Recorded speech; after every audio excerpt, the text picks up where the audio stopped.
엔지니어의 한마디 43번째 시간입니다. 플러그인은 조미료와 같다.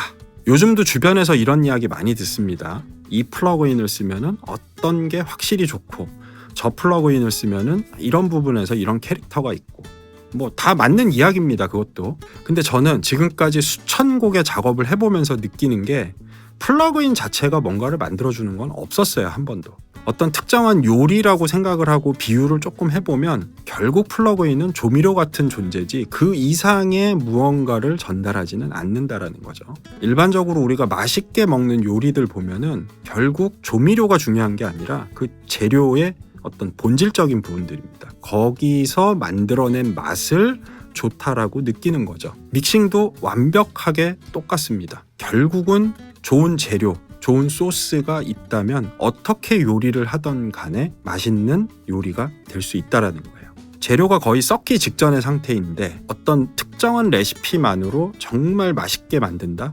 이거 쉬운 이야기가 아닙니다. 물론 또 그렇게 만들어진 요리 중에 맛있는 요리가 나올 수도 있어요. 근데 그 기준은 사람마다 다 다르겠죠. 근데 거기에 어떤 조미료를 썼다 한들 그 음식 자체에 호불호가 있다면은 당연히 맛없는 요리로 생각하는 사람도 많이 있을 겁니다. 이런 부분들조차도 사실 믹싱하는 과정에서 동일하다고 이야기할 수 있어요. 즉 재료 상태가 별로 좋지 않은데 플러그인 뭐 4개, 5개, 뭐 많이 걸면 10개 건다고 해서 맛이 확 살아난다?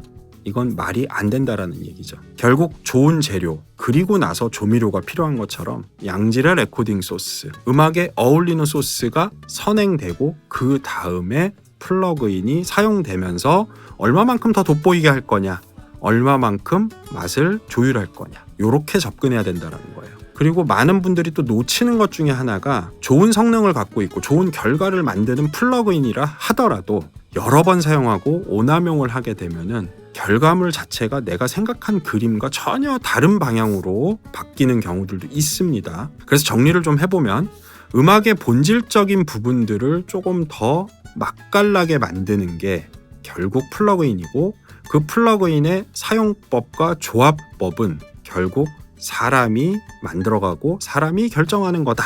음악 제작 환경에 사용되는 플러그인 지금 가지수를 알 수 없을 만큼 너무나 많이 있어요. 하지만 플러그인에 종속돼서 그 플러그인이 없다면 나는 이런 소리를 만들 수 없어. 이런 맛을 내가 표현할 수 없어. 이런 믹싱 엔지니어가 되지 않으시길 바랍니다.